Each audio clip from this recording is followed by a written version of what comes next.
I'm now excited for our next conversation, which will dig deeper into some of the questions we have about the future of farming. And as soon as we're set up, I'd like to invite Joel Mickelson, a farmer with Mickelson Family Farm, Surita Sandosham, the president and CEO of Heifer International, one of my favorite nonprofits, Trisha Zachman, a farmer with Feathered Acres Farm, Kelsey Watson, the National Organizing Director at the National Young Farmers Coalition, which I also love, and our moderator, Jamaica Ponder, who is a digital multi-skilled journalist with CBS Chicago. Please give them a round of applause as they join the stage. Bigger, bigger. Thank you, everyone.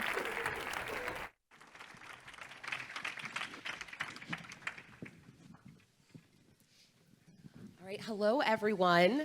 And hey, you guys, thanks so much. I want to get right into it because we have such a limited amount of time and a lot of really good stuff that I want to make sure we get to. But we're talking about the future of farming. And when I think about this, it's really a how, not an if, because we're going to get there. And you guys are already doing the real life tangible things to make sure that farming remains sustainable, accessible, and something that we can really rely on for our food sources, right? So first, I want to start with the guys who are really in the field. Joe, I'm going to start with you.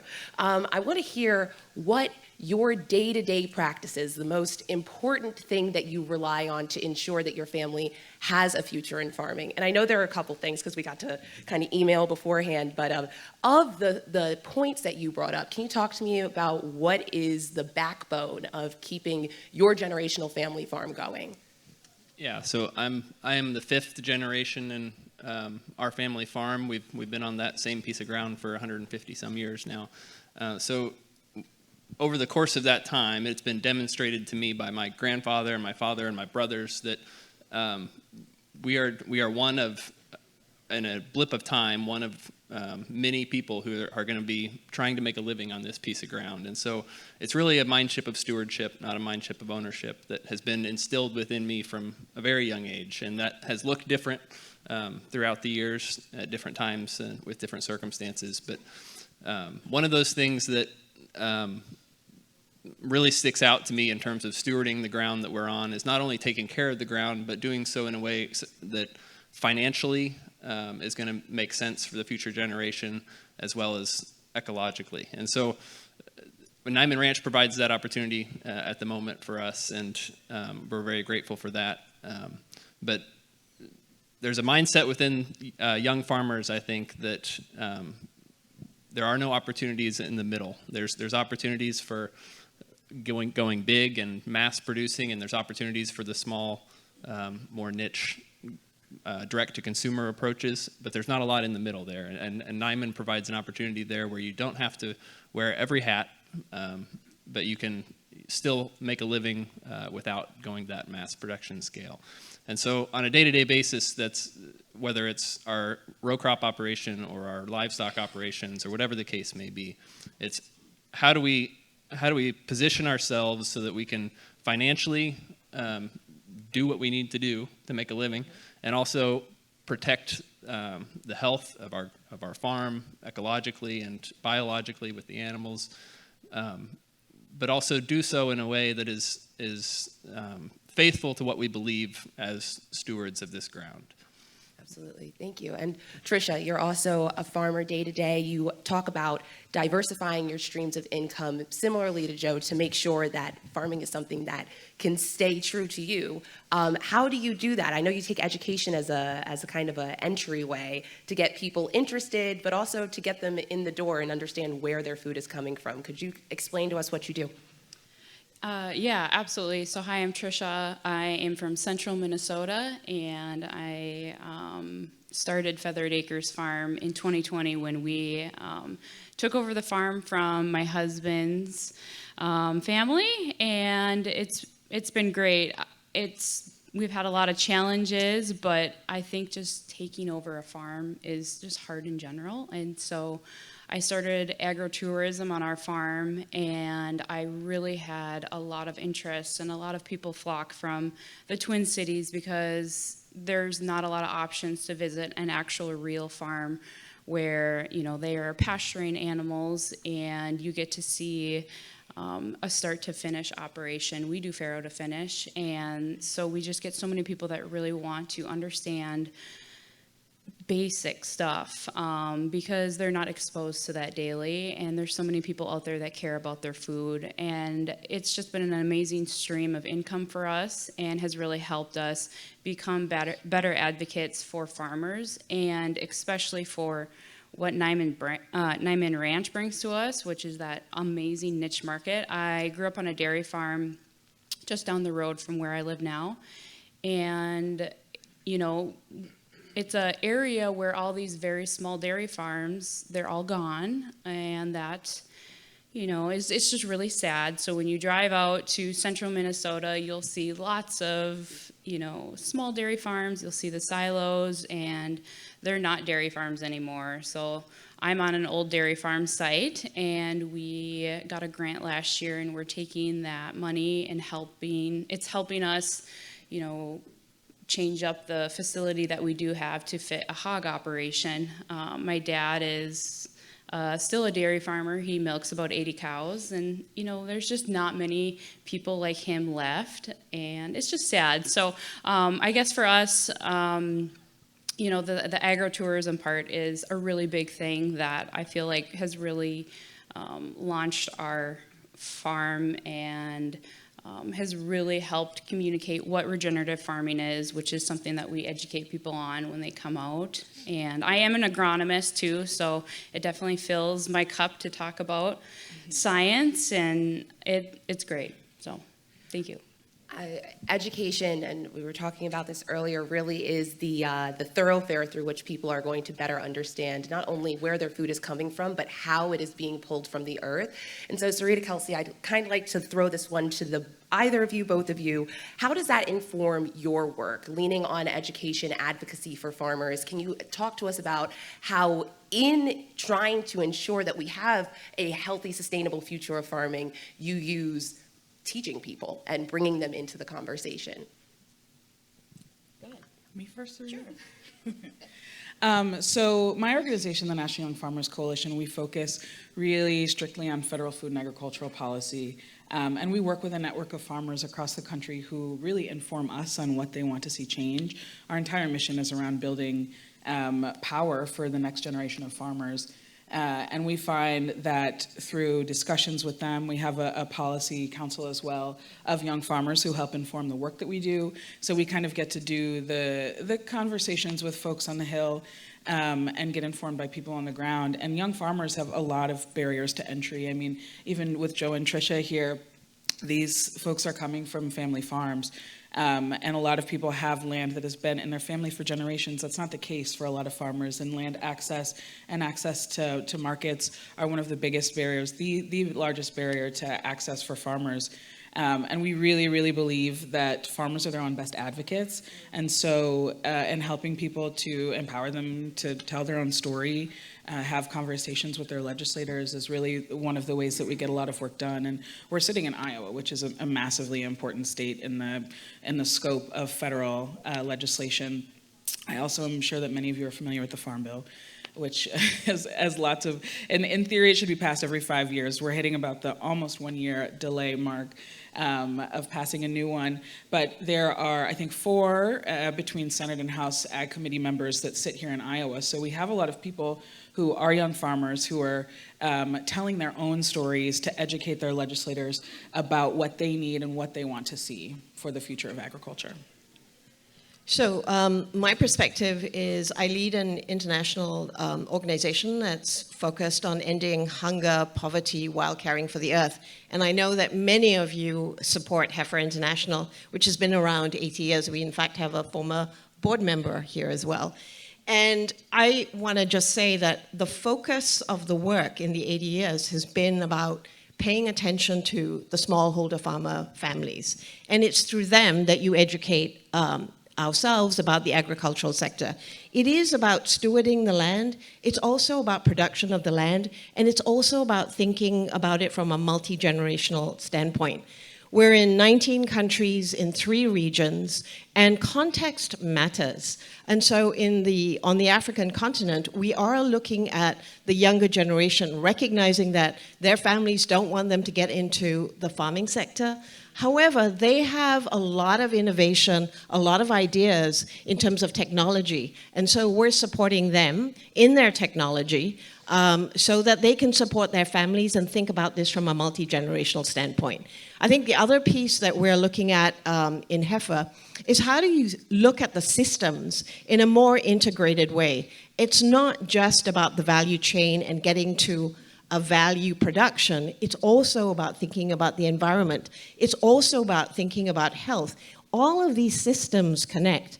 And what we know is that our farming communities know that already. So there's local wisdom in which you need to tap into. And so as an organization, we are becoming more locally led and globally connected. And by that, we say we are listening to the communities, and we as an organization are then thinking about what's our value add to the communities that we're supporting in these 3 regions. Absolutely. Thank you, both of you. I'm curious to know what barriers exist, and Trisha and Joe, this is really for the 2 of you, in advocating for yourselves and for your family farms and making that connection between yourselves and the consumer. What difficulties, what barriers exist for you currently? I guess, getting consumers out to the farm or getting them to just understand all the different lingo that they, I would say, see in the grocery store, I think, that's a huge barrier. And people are so busy, and for them to come out to a farm and experience it and ask questions and be involved in a part of it, I think kind of has opened the doors to help those who are wanting to understand and wanting to maybe expose their kids to it. But yeah. Thank you. It was touched on, I think, in a previous panel, but so I live in the poorest county in Iowa, and most of the consumers in that area have some relatively detailed understanding of what happens on a farm. They may be several generations or a generation detached, but they're surrounded by it. And so they have no qualms about anything they pick up from the grocery store because that's what they're used to. And so when you try to explain to them what some of these label claims mean, you have 2 things fighting against you. One is economic, and one is what they've grown up with. And there is a divide in agriculture to some degree about the claims that are on those labels, and there's a lot of pushback by people who have been used to raising animals or crops in a certain way that somewhat diminishes the legitimacy of those claims. So you're working against both of those things. Having said that, even in my small rural agricultural community, there are a number of people who, once they come to the farm and see what it looks like, something clicks that this is how it's supposed to be. And from that point on, I'm getting phone calls about when do you have a hog available and things like that. So those barriers may seem big, but I think education and transparency and allowing more and more customers to actually see, okay, this is what this claim says, but this is what it looks like on a day-to-day basis on the farm. And from the nonprofit perspective, what tools do you all use to communicate these things, to show people the farm who can't get out there, or to explain what's happening on a global scale? What tools are you using to tell people or to show them? Whatever is in your arsenal, please let us know. Well, so we have a 1,200-acre ranch in Arkansas, and we're using the ranch as a regenerative agricultural center. And it's a living lab. And one of the things that we're doing is making sure that young people can understand how to do farming today in a regenerative way. And it's using sort of media tools like YouTube so that they can learn from simple practices, thinking about biodiversity, thinking about crop rotation, thinking about how you need to move the livestock through and why you need to do. And it's really simple. And even the tools that you purchase, you can easily get it at Home Depot. But we're also using it as a place where young people can come and practice and live and be. And I think that that's an important piece. In the countries that we're working in, where the populations we're serving are somewhat vulnerable, we think about them from a community standpoint. And it's really important to recognize that a farming community or a family has a whole community, and they support each other through self-help groups and cooperatives. And what we do is to be able to facilitate the enabling environment for the farmers to learn from each other, particularly women who end up being the leads in the household, because so many of the men end up having to migrate because of poor circumstances in the countries. So we focus on that in terms of our tools. Wonderful. Kelsey? Yeah, I would say grassroots organizing and advocacy is the strongest tool that we have in our tool belt. As I mentioned before, farmer stories are the most powerful, and those are the people that are being listened to. And I think it's really important for us to remind our members of Congress that, they're effectively working for us and the people in their communities. So being able to very clearly tell them and communicate to them what it is that we're looking for is integral to supporting the future. We have a couple minutes left, so I'm going to give you guys one last question.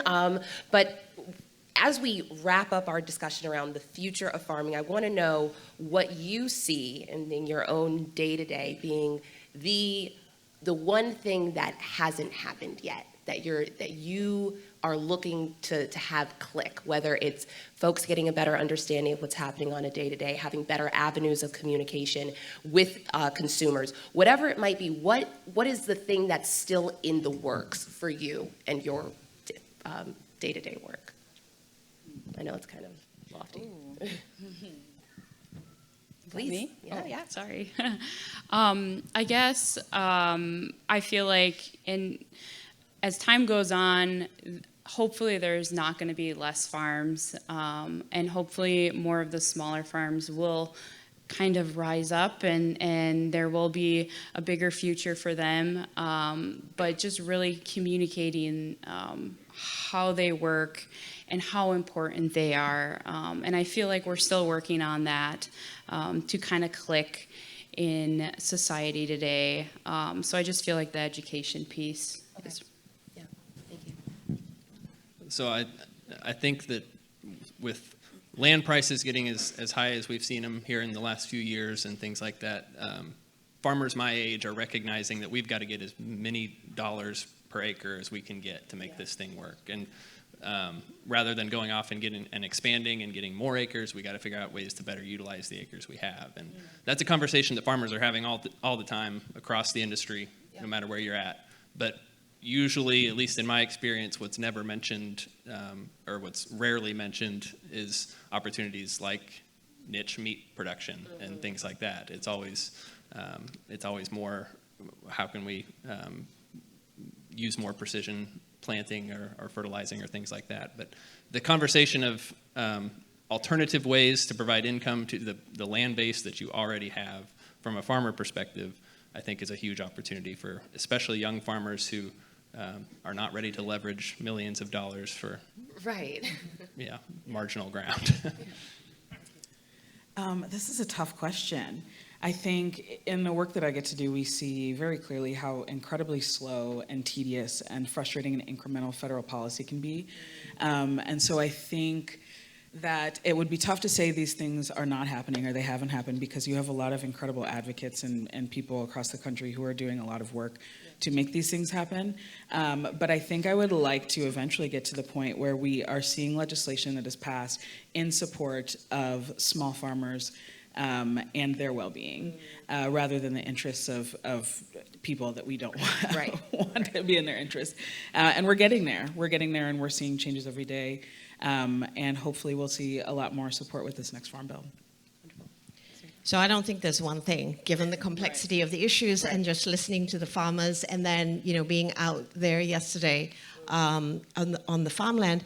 I do think, though, that we need to partner better, and I think Niman Ranch shows that in the way that it's bringing this kind of forum together. We need to partner and collaborate better, and then we need to talk about what isn't working so we improve and help particularly the next generation of farmers hold on to their land and produce the food that we all, take for granted. And I'm not talking about just in this country, but I'm talking about globally.